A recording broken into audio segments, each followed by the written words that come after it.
Bagi pada semua yang hadir ke sidang media pada pagi ini. Pagi ini kita ada pelancaran dari segi majlis perasmian penutup seminar keselamatan dan kesihatan pekerjaan bagi hospital dan institusi perubatan Kementerian Kesihatan Malaysia dan juga perasmian pelancaran garis panduan mencegah dan menangani kekerasan terhadap anggota kesihatan di Kementerian Kesihatan Malaysia sempena sambutan Hari Keselamatan dan Kesihatan Pekerjaan Sedunia Peringkat Kebangsaan bagi tahun 2017 ya. Dan sebagaimana yang dimaklum, isu keselamatan dan kesihatan pekerja di Kementerian Kesihatan adalah amat penting dan Kementerian Kesihatan melihat ni sebagai satu agenda yang diutamakan. Contohnya kalau doktor kita ataupun nurses kita yang bekerja terdedah dengan pelbagai isu dan juga isu kesihatan dan keselamatan. Kesihatan contohnya dalam perubatan, mungkin ada jangkitan kuman dan sebagainya, jangkitan penyakit berjangkit, HIV, penyakit hepatitis C, TB dan sebagainya. Jadi walaupun kita ada garis panduan yang telah diatur dan juga telah diamalkan, ada kalanya mereka tak menggunakan garis panduan tersebut. Dan juga kita juga kena lihat proses macam mana kalau pesakit tu ada HIV dan sebagainya, ada garis panduan pemakaian dan cara kerja. Jadi pekerja kita pun warga KKM juga terdedah dengan proses-proses kerja yang lain, contohnya bahan-bahan yang beracun dan dalam Dewan Bedah contohnya kadang ada kalanya kita terpotok boleh menyebabkan luka dan sebagainya. Jadi peraturan keselamatan adalah penting di tempat kerja dan keselamatan dan juga kesihatan. Satu lagi ancaman yang baru oleh staf Kementerian Kesihatan ialah dari segi kekerasan fizikal, kekerasan lisan dan sebagainya oleh pesakit ataupun keluarga pesakit. Jadi ini merupakan satu cabaran kepada staf Kementerian Kesihatan Malaysia untuk menangani perkara ini. Dan kalau kita lihat perkara ini semakin meningkat, bukan hanya kekerasan fizikal dan kekerasan lisan, tetapi juga dia ambil gambar dan upload di social media dan mencaci pekerja ataupun warga KKM kita. Jadi sekarang ni kita dah keluarkan satu garis panduan yang mengikut perundangan Kementerian Kesihatan Malaysia dan kita ada platform apa harus dilaksanakan oleh pekerja tersebut kalau ada isu-isu ni dibangkitkan. Dan ini menjadi garis panduan kepada semua warga Kementerian Kesihatan supaya kalau ada insiden yang tidak diingini berlaku, mereka tahu apa nak dilaksanakan dan akan dilaporkan bersama seperti incident reporting dan di Pengarah Hospital akan menyiasat dan juga akan menggunakan juga social media untuk menafikan kalau perkara itu tidak benar sama sekali. Itulah yang kita laksanakan hari ini, pelancaran dan kerjasama daripada semua pihak adalah penting untuk memastikan yang warga Kementerian Kesihatan dapat meningkatkan penyampaian perkhidmatan kesihatan kepada rakyat tanpa diganggu. So ini yang penting untuk kita sama-sama untuk meningkatkan perkhidmatan kesihatan di negara kita. This is not new. This has been going on over the years. Thereby we have SOP in place. For example, in the operating room for cases that is actually infectious cases and all that. But more important, they have to follow the SOP that has been put in place. Not very frequent, but for example, needle stick injuries and etc. We are monitoring closely. The trend is going down. If they follow the rules and regulation, that they can it can be minimized and be protected. But the new challenge is basically from social media, for example, and they captured. So we do not allow our patient or relative to take pictures or using the handphone and all that in our wards or in our facilities, because again, number one is confidentiality issue, and not only the patient, other patients also can be included, and more so to viral it out for whatever reason.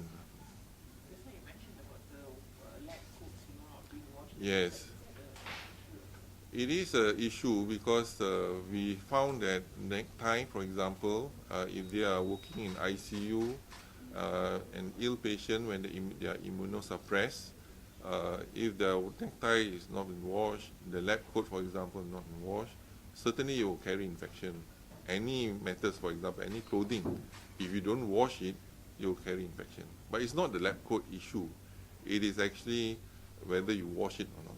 So my advice to all our staff is to wash it frequently. So we do not allow to bring the lab coat, for example, in ICU. You have to hang your lab coat because we do not want them to bring the lab coat to basically if it's carrying infection and all that. So this is just one mechanism in place. But more important is to advise all of them to wash their lab coat frequently. Hospital-acquired infection is a common thing, So, yeah, that's why our SOP, washing hands, is already in place. We are looking into all possibilities at all angles that can bring infection. Try to minimize it as much as possible. More important, there's no outbreak of infection. So the outbreak is what we are concerned here. So it occurs sporadically, but not outbreak yet. We do have, for example, long-staying patients. Sometimes they acquire infection, and from the hospital or from the environment. Hospital, then we will try to minimize it as much as possible. Kalau boleh tahu apakah tindakan kementerian sekiranya kaki tangan berlaku kekerasan di media sosial, apakah tindakan kementerian dan apakah yang kementerian lakukan untuk memperbaiki atau memperbetulkan atau menjawab?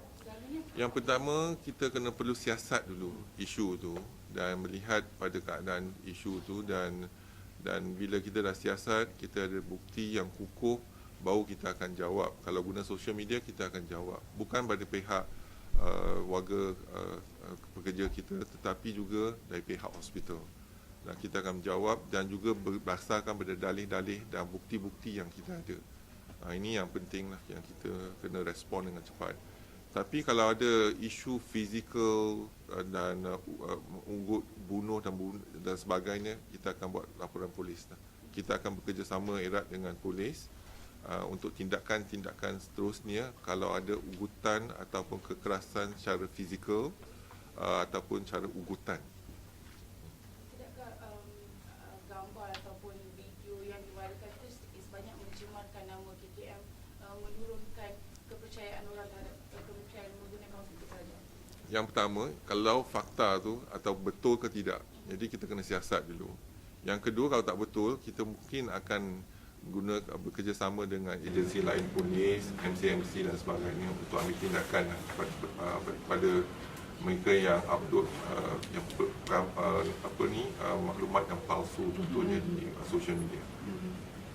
Datuk bercakap mengenai yang pesakit yang kaki tangan yang mendapat bawaan TB di hospital ni, apakah inovasi yang Datuk masukkan tu? Dan adakah sekiranya berkesan, adakah inovasi itu akan digunakan di hospital yang lain? Jadi memang kita lihat sekarang ni, untuk kita maju ke depan, kita kena adakan banyak platform untuk keluarkan idea-idea yang terkini dan inovasi-inovasi yang baik untuk mengurangkan jangkitan kuman contohnya. Hari ini, pada pagi ini saya lihat di ward ada 2 kubikel mereka telah menggunakan inovasi yang baik, iaitu pengasingan daripada dengan pesakit lain dan juga kawalan-kawalan infection control yang sedia ada. Dengan cara tu kita boleh kurangkan infection control. Setakat ni kita ada 2 ward ward lelaki dan ward wanita. Tetapi kes yang kita lihat telah berkurangan dengan ada inovasi tersebut. Jadi mungkin kita perlu membuat kajian jangka panjang dan kalau betul terbukti dan kita boleh buat satu kajian ni dan boleh publish kajian tersebut dan juga akan kita laksanakan di hospital-hospital yang lain. Di sini ditulis 12 kes jangkitan TB di kalangan kaki tangan hospital ni. Right. Kalau di seluruh hospital KKM ada figure? Pada keseluruhan ni dia bergantung pada jangkitan kuman. Yang ni ialah penyakit TB lah. Jadi mungkin hospital ni kita ada, setiap hospital ada tapi kita tak kumpulkan maklumat. Hospital ni dalam 12, hospital lain pun ada juga jangkitan. Tapi sekarang ni dengan pencegahan, dengan aktiviti-aktiviti yang kita laksanakan, mungkin kita dapat kurangkan jangkitan kuman tersebut. Ya. Kalau dari segi data yang secara umumnya pada tahun 2016 yang dilaporkan kepada Kementerian Kesihatan ialah 8.2 kes setiap 10,000. Jadi kalau setiap 10,000 pekerja ada 8.2 kes. Ini di seluruh negara, seluruh hospital KKM? Daripada keseluruhan. Jadi hospital ada data-data masing-masing tapi keseluruhan jangkaan. So, Dato', kalau berbanding dengan tahun 2015, adakah dia menurunkan atau meningkat? Sekarang ni kalau trend, kalau kita dengan macam contoh dia dengan inovasi yang kita adakan di hospital Tunku Abang Rimah, kita dapati trend tu menurun lepas inovasi tersebut.